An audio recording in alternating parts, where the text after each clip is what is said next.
Salah bigger than the club? I would say I don't agree with that because Liverpool's bigger than any player. I think every club is bigger than their player. But what I think they all tie into one thing here is you can make a mistake and you can rectify it, and you can be grown-ups and have a conversation and come to a decision that is for the better of both parties.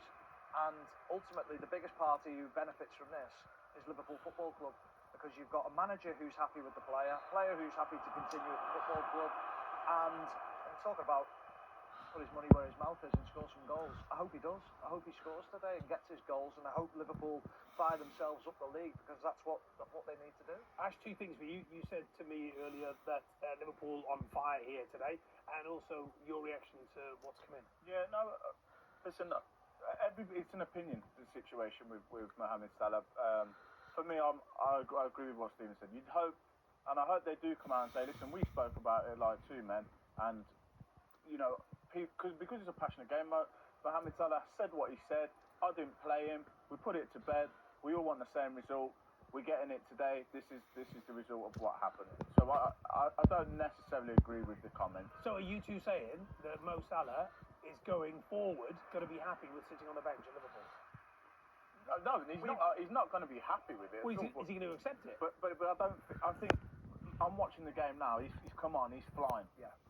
He's flying. He looks like he's ready to play. Because today. let's face it, chaps. If you're Mohamed Salah, you're not going to accept sitting on the bench. No, but we've clearly seen that. But he looks different today than he did earlier on. So job done then.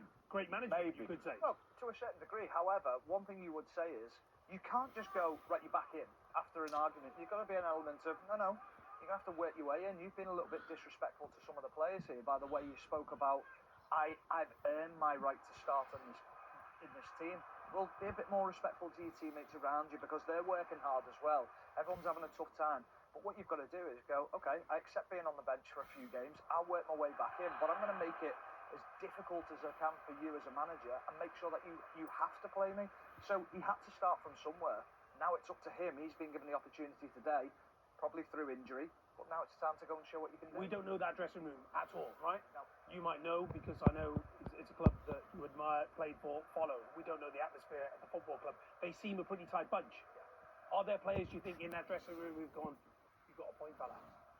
I think there'll be points taken both ways. I think there'll be some who'll have their noses put out a little bit and said, hang about, what, you deserve to play in front of me?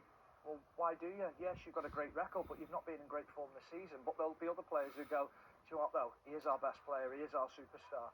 We do rely on him an awful lot, and he's got us out of the deep stuff when we've needed him. So there's an element of that as well. I think you've got to weigh it up, and you've got to look at the pros and cons.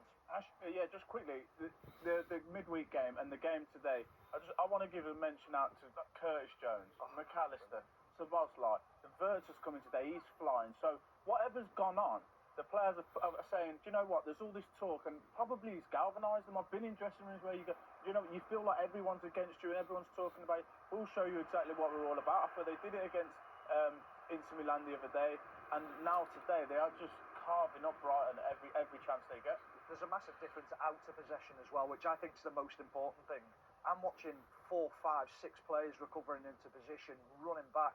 We did a little piece in the Champions League highlights a couple of weeks ago where Curtis Jones stops running. Konate stops running. Well, that's gone now because, like Ash says, you've got to have harsh words within a changing room. Just quickly, I remember, I know this is a football show, so this is a rugby union reference, so stand by. I do remember Ryan Jones telling me, the Wales captain who played for the British Irish Lions, after they'd had a little bit of a run-in with the All Blacks. I remember him saying to me, I was there just thinking, come on, let's have it. So do you think it's that type of thing?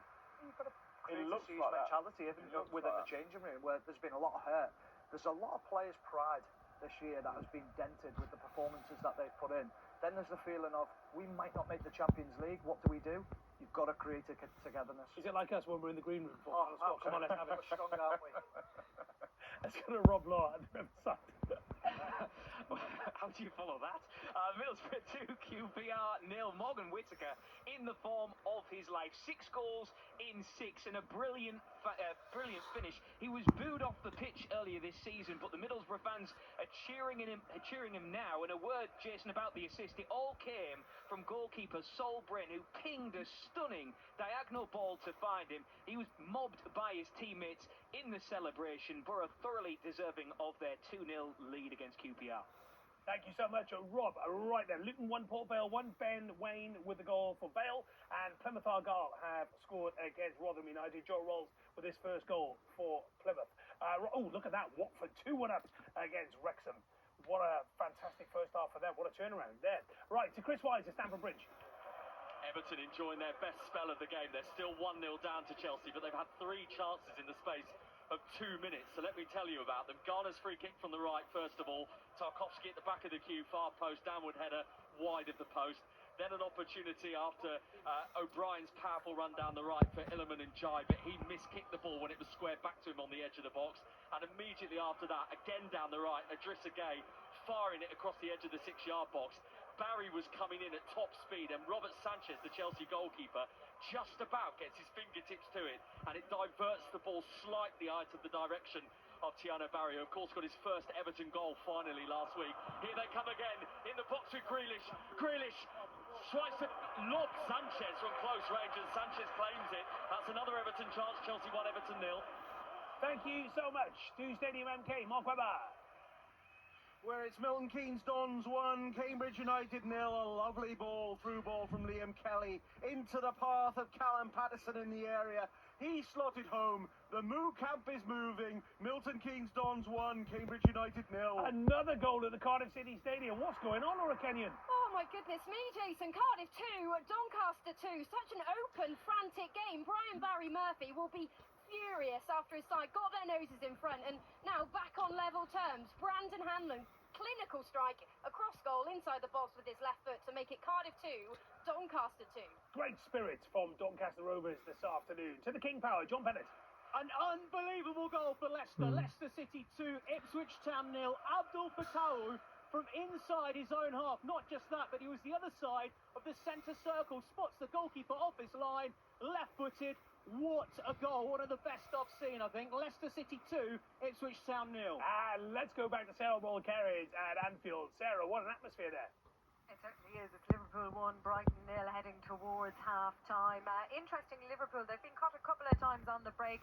Once from a Liverpool corner, Brighton were able to break all the way up the other end of the pitch. Rutter, though, sent his shot wide. And just moments ago, Minte was able to beat the Liverpool defence, able to get a shot away, that also wide. So just a couple of bits of fragility from Liverpool, who do look really good going forward. All their players absolutely on it. 3 minutes of added time in this first half with Liverpool leading by 1 goal to 0. Thank you so much. And a goal at Stamford Bridge for Chris Wise. All that Everton pressure, and then Chelsea go up the other end and score right on the stroke of half-time. Gusto's got the goal, but it's all about Pedro Neto, who's made the goal, and no wonder right now Malo Gusto's picking him up into the air with a big smile on his face. Neto getting the ball on the right-hand side, probably about 20 yards inside Everton's half, and then he thinks, yeah, I could get at Mikalenko here, and he breezes past him down the right-hand side, and his pullback for Neto is absolutely fantastic. And for Gusto, brilliant. Gusto 7 yards out, left-footed finish smoothly into the corner, and Chelsea have 2, Chelsea 2, Everton 0. Oh, it's delightful football, isn't it, Stephen? It is brilliant, absolutely superb. I mean, I watch Neto and think I'm so glad I'm retired. Do you know when you're watching a player and he just drifts past fullbacks? He's so hard to read, left foot, right foot, inside, outside, and you think it's so difficult. But then when you're travelling at sort of 100 miles an hour, it's how can you slow yourself down, compose yourself, pick the right pass, picks it to Gusto. Brilliant finish from Gusto, all round a superb goal. Yeah, if he's in your fantasy team, a goal and an assist, they're good going forward. When they play like that, you're thinking you could challenge for the title. 100%, and also they've been under it for about 15 minutes, Chelsea, so Everton have actually responded well to the first goal, putting a bit of pressure on Chelsea, and they've defended it well, and then they've shown their quality. I agree. I've been really impressed with Neto all season, actually, in the Chelsea shirt. At times he's unplayable, but it's harsh on Mikalenko. It's hard, Steve's a fullback. He knows how hard those situations to deal with. I'd say he probably needs to do a little bit better, but Neto just looks like he's enjoying his football. What are they lacking then? What are they lacking? Is it just that consistency? Chelsea, experience. Experience in terms of how assault to on the guide title. someone that around the game. Look at Granit Xhaka at Sunderland. The amount of times he grabs people in a game and goes, get in tight, get organised, and make sure. But the information he's passing out throughout the game, I think you've got to have that experienced players. Often managers think, well, we can get away with it. Experience is so invaluable. I I mean, when you walk into any industry, any office, whatever it might be, any work type place, you've got experienced players. You lean on them to help you through the tough times. That's what Chelsea need at the moment. Brilliant analysis from Stephen and Ash. To Stephen Wyatt, half-time. A goalless first half between Coventry City and Bristol City, but a tale of two strikers who endeavoured tirelessly to do something about that. Haji Wright for Coventry has thudded the foot of a post, fired just wide and generally terrorised the Bristol City defence. At the other end, Sinclair Armstrong has done similar. He's also hit the post, forced to save, and has had a goal ruled out for allegedly controlling the ball with his arm. He contested that decision fiercely.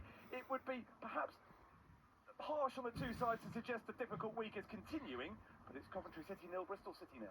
Thank you so much, Stephen. And it's half-time at the Den. Sam Asher. Yeah, Millwall 0, Hull City 2. Tigers getting the better of the Lions so far. 2 goals for Kyle Joseph. 2 breakaway goals that were both put on a plate for the forward as well. The first courtesy of a Mo Balumi cross. The second coming from Liam Miller. Millwall are an attacking threat, but they're losing the midfield battle. Alex Neil needs more from his side in the second half. As for Hull, they are making a statement this afternoon. At the moment, it's Millwall 0, Hull City 2. Let's head to the Midlands. Birmingham City, Charlton Athletic, Charlotte Richardson.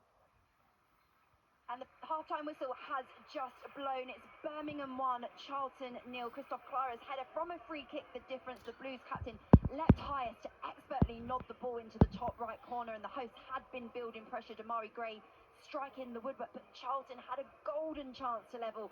Tanto Alafi pinching possession in the final third, fed his strike partner Miles Leven, who blazed over the crossbar from 6 yards out. At half-time, Jason, it's Birmingham 1, Charlton 0. Thank you, Charlotte. And to Rob Law at the Riverside. Middlesbrough 2, QPR 0, and Middlesbrough fans have dubbed Kim Hellberg's brand of football as Hellball, as we've been saying. And on this afternoon, Sean, you can see why. David Strelets give Borough the lead on the half-hour mark, and 7 minutes later, goalkeeper Sol Bryn hit a huge diagonal to pick out Morgan Whittaker, who curled one into the bottom corner. 6 in 6 for him now. Breathless stuff from Middlesbrough. They could have had more as well. QPR are well off the pace. Middlesbrough 2, QPR 0 at the break. And just to remind you how significant that is,